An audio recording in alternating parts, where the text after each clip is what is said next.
নমস্কার, আমি জ্যোতিষ সম্রাট বিনয় শাস্ত্রী। আশা করি ঈশ্বরের কৃপায় আপনারা ভালোই আছেন।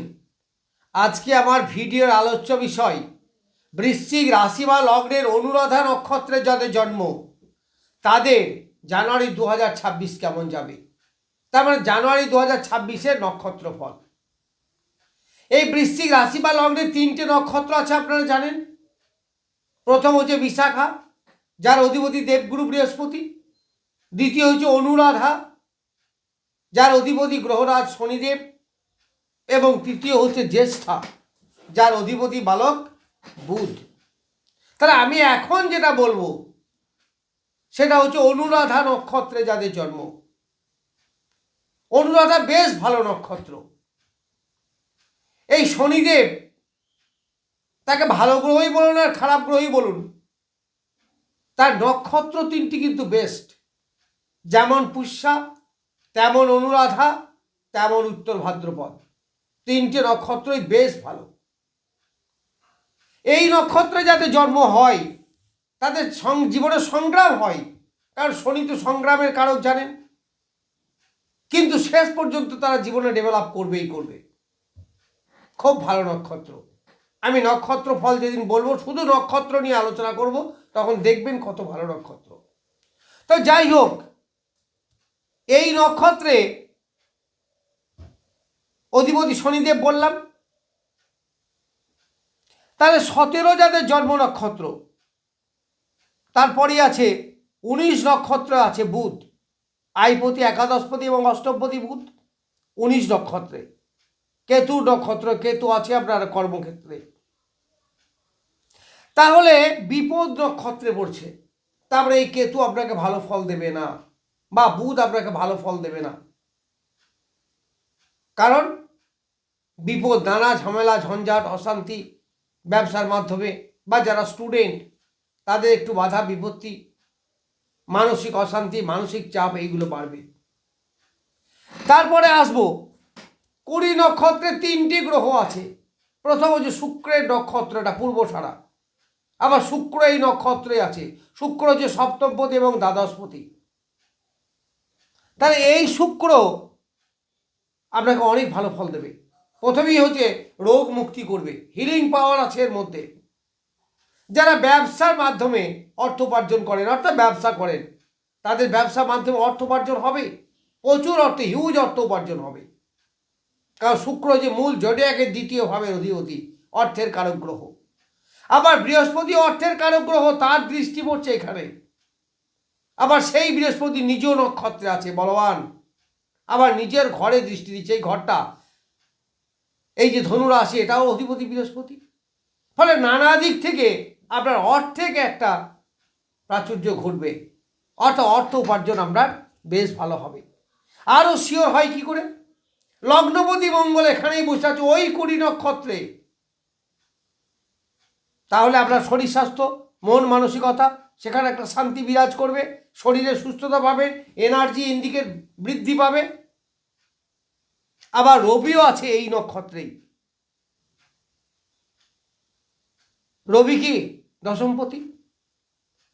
তাহলে সে ইমিউনিটির কারক গ্রহ, রোগ মুক্তির কারক গ্রহ, শরীরে এনার্জির কারক গ্রহ। রবি মঙ্গল একসঙ্গে আছে, দারুণ সুন্দর যোগ। ফলে শরীর স্বাস্থ্য ভালো থাকবে, মন মানসিকতা ভালো থাকবে, আপনার অর্থ উপার্জন ভালো হবে, ব্যবসাপাতি ভালো চলবে।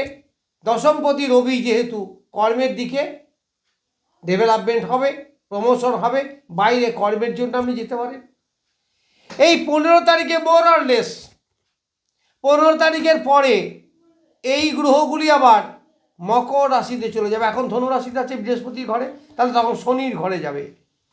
তাই তখন কিন্তু আপনাকে একটু ডিস্টার্ব করবে 15 তারিখের পরে।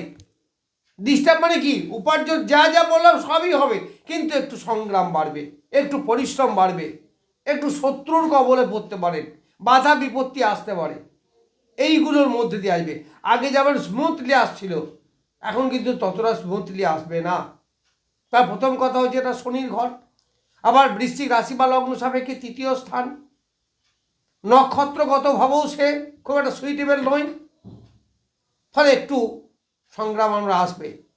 যোগাযোগে বাধা বিপত্তি হতে পারে, চেষ্টায় এনার্জি লস করতে পারে, চেষ্টা করলেও যে সফল হবেই এমন বলা যায় না,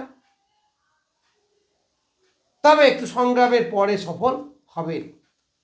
এইবার চতুর্থে আছে রাহু। সে কোন নক্ষত্রে আছে? তার নিজের নক্ষত্র শতভিষা নক্ষত্রে আছে। তাহলে এই রাহু আপনাকে দারুণ ভালো ফল দেবে। তাহলে রাহু চতুর্থে আছে, অনেকেই বলবেন ডিস্টার্ব করবে, ডিস্টার্ব করতে পারে কিন্তু করবে না। এটাই তো নক্ষত্রের মজা। এই সময়টাই করবে না যতদিন রাহু 24 নক্ষত্রে থাকবে, কারণ মিত্র নক্ষত্র আপনার, রাহু নিজের নক্ষত্রে বলবান, আবার কেন্দ্র স্থানে বসে আছে, ফলে বাড়ি ঘরে একটা শান্তি মোরাললেস থাকবে। নতুন বাড়ি ক্রয় করা, জমি জায়গা ক্রয় করা, এইগুলো আপনার হতে পারে, এই সময় হতে পারে। যারা স্টুডেন্ট পড়াশুনো করছে, বিশেষ করে হায়ার সেকেন্ডারি লেভেলের আছে, তাদের ভালো হবে, পড়াশুনোর অ্যাটেনশন বাড়বে। তবে খাদ্যের প্রতি লোভ লালসা বাড়তে পারে, যেহেতু স্টুডেন্ট পরীক্ষা দেবে, একটু সতর্কভাবে খাওয়া দাওয়া করবেন, অতিরিক্ত লোভ করবেন না খাওয়া দাওয়ার প্রতি। এইবার পঞ্চমে আছে গ্রহরাজ শনিদেব 25 নক্ষত্রে, সে তো আরও ভালো। কোন দিক থেকে ভালো? প্রথম হচ্ছে লগ্নের পঞ্চম স্থান, খুব শুভ স্থান, খুব ভালো জায়গা। বৃহস্পতির ঘরে বসে আছে, সেটা আরও ভালো। বৃহস্পতির নক্ষত্রে আছে, তাহলে সব দিক থেকে এই শনিদেব ভালো ফল দেবে। ফলে যারা হায়ার এডুকেশন আছে তাদের ভালো, সন্তানের শরীর স্বাস্থ্য মোরাললেস ভালো যাবে। আবার প্রেম প্রীতির ব্যাপারেও শুভত্ব আসবে। আবার এই বৃহস্পতি অষ্টমে থাকলেও সে কিন্তু নিজের নক্ষত্রে আছে, যদিও বক্রী অবস্থায়। বক্রী অবস্থায় গ্রহরা কিন্তু খুব অ্যাক্টিভ হয়, তবে একটি অ্যান্টি ফল দেয়। যতটা ভালো ফল দিত ততটা কিন্তু দেবে না, বা দিলেও সেটা কিন্তু একটু ঝামেলা, ঝঞ্ঝাট, অশান্তি ইত্যাদির মধ্যে দিয়ে দেবে। তাহলে সেই ব্যাপারে একটু সতর্ক থাকবে। যারা হায়ার লেভেলে মাস্টার ডিগ্রি বা পিএইচডি করছেন তাদের পক্ষে খুব ভালো, কারণ ওই ঘরের অধিপতি বসে আছে অষ্টমে। উত্তরাধিকারী প্রাপ্তি, সম্পত্তি প্রাপ্তি, বা হঠাৎ কোনো লাভ, ফাটকা লাভ। এছাড়াও বলতে পারি শেয়ার মার্কেট, লটারি ইত্যাদির মাধ্যমে উপার্জন, এইগুলো হতে পারে, এতে কোনো সন্দেহ নেই। পঞ্চম থেকে আমাদের শরীর স্বাস্থ্য, ইমিউনিটি পাওয়ার, একটু একটা পেটের কমপ্লেন আপনারা ভুগতে পারেন। এইবার বৃহস্পতি আছে অষ্টমে নিজের নক্ষত্রে, 7 নক্ষত্রে। তাহলে 7 মানে কি? অতিমিত্র, দারুণ ভালো, দারুণ ভালো নক্ষত্র। এই নক্ষত্র আপনার কি দেবে? অর্থ দেবে। দ্বিতীয়পতি বৃহস্পতি। সন্তানের সুস্থতা কামনা করুন, সন্তানের সুস্থতা থাকবে। যারা স্টুডেন্ট পড়াশোনার ব্যাপারে অ্যাডভান্টেজ পাবেন, বিশেষ করে যারা হায়ার এডুকেশন আছে, শরীর স্বাস্থ্য ভালো যাবে। প্রেম প্রীতির ব্যাপারে, দাম্পত্য জীবনের ব্যাপারে একটা শান্তি শৃঙ্খলা, এইগুলো বিরাজ করবে। আবার অষ্টমে থাকার জন্য যাদের প্রাইভেট পার্টের রোগ আছে, যারা ঋণের মধ্যে ডুবে আছেন, তাদের কিছু ঋণ শোধ হবে, এই রোগ মুক্তি ঘটবে। হঠাৎ উত্তরাধিকারী সূত্রে কোনো অর্থপ্রাপ্তি, এইগুলো কিন্তু আপনাদের ঘটবে এই সময়। তবে বক্রী অবস্থায় আছে তো একটু ঝামেলা ঝঞ্ঝাট কিন্তু হবে, একেবারে স্মুথলি যে হবে তা কিন্তু নয়। এরপর দশম স্থানে বসে আছে কেতু, সেই 11 নক্ষত্রে। 11 মানে কার নক্ষত্র? পূর্ব ফাল্গুনী, অর্থাৎ শুক্রের নক্ষত্র। তাহলে 11 মানে শুক্রের নক্ষত্র। এ কি দেবে?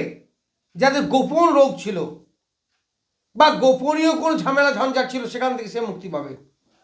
যে রোগ বারবার ট্রিটমেন্ট করছিল, রোগ ধরা পড়ছিল না, এবার সেই রোগ ধরা পড়বে, সেখান থেকে আপনারা মুক্তি লাভ করবেন। তারপর 15 তারিখে বললাম, 15 তারিখে মকর রাশিতে চলে যাবে এই গ্রহগুলো, তখন আপনাকে একটু সাবধান থাকতে হবে। অর্থাৎ 15 তারিখের পরে এই মঙ্গল তুঙ্গ ক্ষেত্রে যাবে বটে, কিন্তু নক্ষত্রগতভাবে খুব একটা ভালো পজিশন পাবে না। কিন্তু রবিও নিজের নক্ষত্রে থাকবে, কিন্তু নিজের নক্ষত্র হলেও খুব একটা ফেভারেবল নক্ষত্র কিন্তু ওই সময় পাবে না, যার ফলে মান সম্মান, যশ খ্যাতিতে আঘাত, এইগুলো কিন্তু ঘটতে পারে। যাই হোক, আমি অনুরাধা নক্ষত্রে জাত জন্ম ব্যক্তিদের জানুয়ারি 2026 কেমন যাবে সেই সম্বন্ধে কিছু বললাম। নমস্কার, আজ এই পর্যন্তই।